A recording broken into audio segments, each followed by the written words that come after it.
السلام عليكم ورحمة الله وبركاته. الحمد لله رب العالمين والعاقبة للمتقين فلا عدوانا إلا على الظالمين، والصلاة والسلام على حبيبنا المصطفى ورسولنا المرتضى خاتم الأنبياء والمرسلين وعلى آله وأصحابه الكرام ومن تبعهم بإحسان إلى يوم الدين.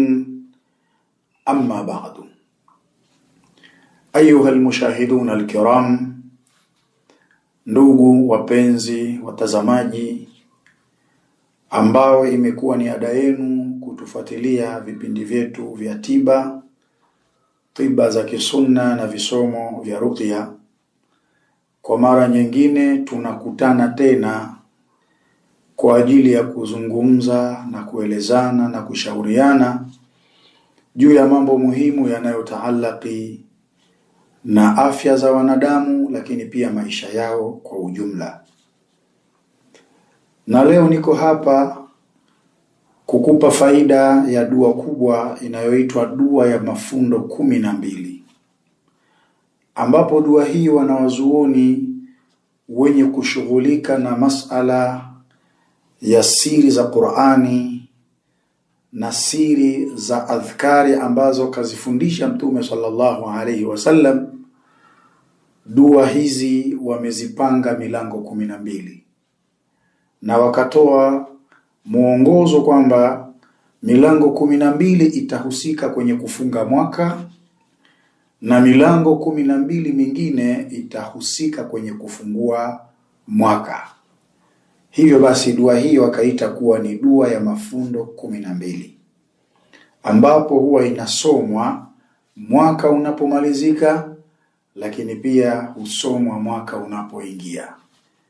Ni dua muhimu, na kila mmoja aliyewahi kusomewa dua hii kwa taratibu zake, wallahi aliyaona matokeo yake. Hatujawahi kumfanyia yoyote dua kama hii halafu akaleta lawama kwamba ile dua haikunisaidia, bali kila tuliyomfanyia kwa idhini yake Allah subhanahu wa ta'ala alifanikiwa. Kama ni kujikwamua, alijikwamua kutoka kwenye dimbwi la matatizo, na kama mambo yake yalikuwa hayajawa sawa, mambo yake aliyaweka kuwa katika mustawa na hali iliyokuwa bora. Dua ya mafundo 12, dua ya kufunga mwaka, lakini pia dua ya kufungua mwaka. Na mara nyingi ndugu zangu, dua kama hii inafanywa hasa kwa wale waliorogwa ule uchawi wa kuvizia. Kuna uchawi kama huo, na mara nyingi mchawi anapokuroga uchawi wa kuvizia, kama wewe sio mtu wa adhkar, kama si mtu wa dua, ni nadra sana ule uchawi kukukosa akikukusudia. Na asilimia kubwa ya watu wanaotuijia, ukifuatilia tu historia yake, unakuja kugundua kwamba amerogwa ule uchawi wa kuvizia. Na ili mchawi akuroge huo uchawi wa kuvizia, anatakiwa apate atharan min athari al-matlub, apate kinasaba miongoni mwa vinasaba vya yule anayetakiwa kurogwa. Na tunapozungumza vinasaba, tunakusudia yawezekana ikawa ni nywele zako wewe unayetakiwa kurogwa. Na ndio maana hii leo unaweza ukalala usiku ukiwa salama, lakini kesho asubuhi ukiamka unajikuta umenyolewa sehemu ya kichwa chako. Hili si jambo la bahati mbaya, hili ni jambo la makusudi. Wewe umetembelewa na wachawi moja kwa moja, yawezekana ni wao, au yawezekana ametumia khadimu minasihiri, yule mtumishi anayetokana na uchawi. Mtumishi ni shaitani wa kijini, anaweza kuja kukunyoa. Sasa zile nywele zako zinapochukuliwa zinakwenda kufanyiwa ule uchawi wa kuvizia. Sasa ikiwa wewe ulishawahi kufanyiwa hivyo, basi jua kwamba unalo janga hilo. Lakini yawezekana isiwe ni nywele, Inawezekana ikawa ni kipande cha nguo yako kama sio nguo nzima. Na ndio maana leo hii tumeshuhudia watu wengi wamehifadhi nguo zao kwenye masanduku yao, kwenye makabati yao, nyumbani kwake hakuna panya, lakini anapokwenda kuchukua nguo ili aivae anakuta imekatwa ile nguo. Kile kipande cha nguo kilichochukuliwa ni atharun min atharil matlub, ni kinasaba miongoni mwa vinasaba vya yule anayetakiwa kurogwa. Sasa kipande hicho kinachukuliwa, unakwenda kurogwa wewe ule uchawi wa kuvizia. Na mtu anaweza akachukua hata nguo nzima, usishangae. Wapo watu ambao wamepotelewa na nguo zao katika mazingira ya kutatanisha, hajui nguo imepoteaje, kumbe anakwenda kufanyiwa uchawi wa kuvizia. Lakini pia unaweza ukakatwa kucha zako bila kujijua, yanaweza yakachukuliwa mate yako bila we mwenyewe kujua. Tena kuna wengine mate yao huchukuliwa ndotoni, anaoteshwa ndoto, anakula vitu vibaya, akiwa kwenye ndoto anatema yale mate, hukingwa yale. Ni kinasaba miongoni mwa vinasaba vyako wewe unayetakiwa kurogwa uchawi wa kuvizia. Lakini pia yawezekana ukachukuliwa mchanga wa nyayo zako. Tumeona watu wengi wanachukuana mchanga wa nyayo. Pia ule mchanga ni atharu min athari al-matlub, ni kinasaba miongoni mwa vinasaba vya yule anayetakiwa kurogwa, zinachukuliwa zile athari. Lakini pia ndugu zangu, yawezekana kinyesi chako, iwe ni haja kubwa, iwe ni haja ndogo, inaweza ikachukuliwa ikaenda kufanyiwa uchawi wa kuvizia. Sasa mchawi pindi anapopata vinasaba hivi au moja miongoni mwa hivi vinasaba nilivyovitaja, huwa anaingia kwenye maabara zake za kichawi. Anachanganya vinasaba vyako na uchawi, kisha anakuvizia sasa ili akuroge. Wapo ambao huwa wanavizia jua linapochomoza tu, pale linapoanza kuchomoza ndio anafanya mambo pale, hawezi kukukosa. Lakini anaweza akavizia wakati ule jua lazama. Hii ni elimu ya kichawi, hii elimu ya ushirikina, haifai. Anavizia wakati ule jua linazama, anavizia pale na kuroga. Lakini wapo wengine wanavizia mwezi unapokuwa gizani, ndio anafanya mambo yake kulingana na lile analotaka kufanyia wewe. Wakati mwingine kulingana na lile anataka kufanyia wewe, anaweza akavizia mwezi ukiwa angani, yeye ndio anafanya. Wapo ambao wanavizia bahari imechafuka, yeye anachungana na bahari tu. Siku ambayo bahari imechafuka ndio anakwenda kufanya jambo lake, anavizia muda huo. Wapo ambao wanaovizia ule upepo wa Kinyamkera ule Kigoma, wanaufahamu sana. Unazunguka hivi, yeye anavizia, akishaupata ule basi pale pale anafanya jambo lake pale. Wewe kama si mtu wa dua, kama si mtu wa visomo, kama si mtu wa adhkari na nyiradi mbalimbali, kukupata kwake inakuwa ni rahisi. Na uchawi jamanini unakamata bana. Na ndio maana Allah subhanahu wa ta'ala akasema, wama hum bidharrina bihi min ahadin illa biidhnillah.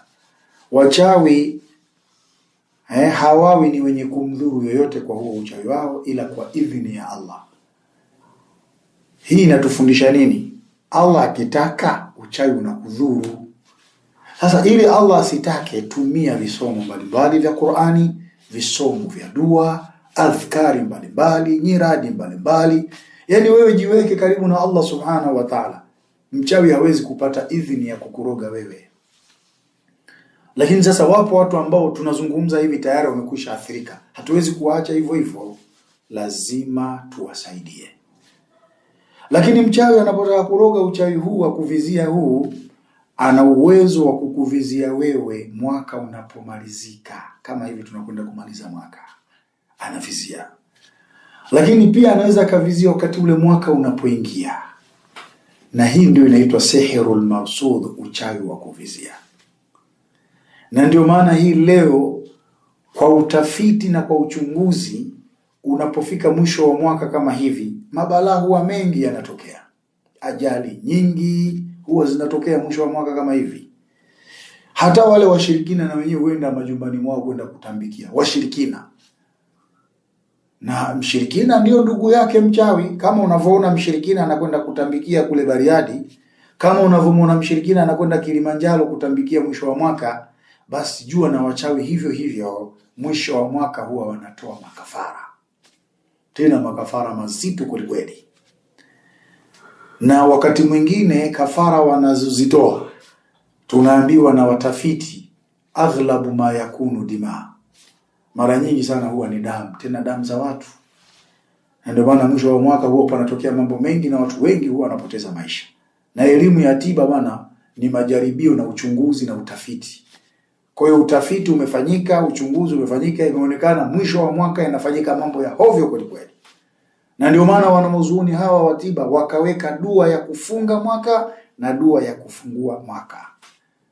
Na nitakuja kueleza kwa nini kufunga mwaka na kwa nini kufungua mwaka. Sasa mambo kama haya huwa yanafanyika.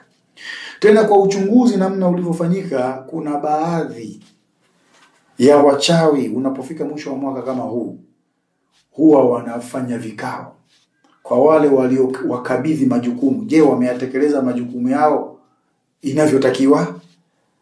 Sasa ikikutikana yule aliyokabidhiwa majukumu kafanya kama alivyopangiwa, ikionekana hivyo, basi huwa anapewa zawadi na kupandishwa cheo katika ulimwengu wa kichawi.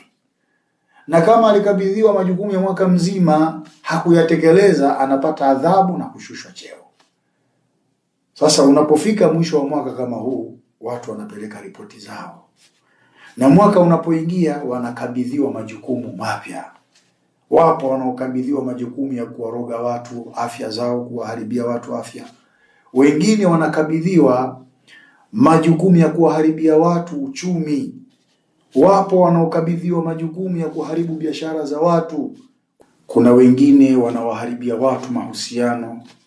Kuna wengine wanawaharibia watu ndoa zao, kazi zao, ahadi zao zinakuwa hazitimii. Mambo yanakuwa shaghla baghla, hadhar madhar. Dunia inakuwa haikaliki na kule akhera hakuendeki. Mambo yote hayo yanafanyika mwaka unapomalizika, lakini pia mwaka mpya unapoingia. Sasa sisi kama Abu Jada Islamic Foundation tumekuandalia dua inayoitwa dua ya mafundo 12 ya kufunga mwaka na kufungua mwaka. Lakini dua hii unaweza kusomewa wewe na ukapewa utaratibu popote ulipo, iwe ni ndani ya jiji letu la Mwanza au nje ya huu mkoa wa Mwanza na hata nje ya Tanzania. Tutakupa tu utaratibu, nini unachotakiwa uandae, na sisi tunakuunga vipi ili uweze kushiriki katika dua hiyo. Una tatizo linalosababishwa na nguvu za giza, limekuharibia maisha yako, afya yako, biashara zako, mali zako, mahusiano yako, ndoa yako, unaweza kuwasiliana na sisi kupitia namba zilizoko hapo kwenye skrini yako. Tupigie, tutakupa mwongozo namna ya kufanyiwa dua hii ya mafundo 12. Hii ni sehemu ya kwanza ya dua yetu ya kufunga mwaka na kufungua mwaka. Lakini maelezo yanayofuatia, muundo wenyewe sasa wa dua inakuwaje, ili wewe mwenyewe uweze kuona kwamba huko uliko unaweza ukashiriki, takuja kueleza hapa insha Allah. Tumuombe Mwenyezi Mungu Subhanahu wa Ta'ala atujalie tawfiki, innahu waliyut tawfiqi. Wassalamu alaykum wa rahmatullahi wa barakatuh.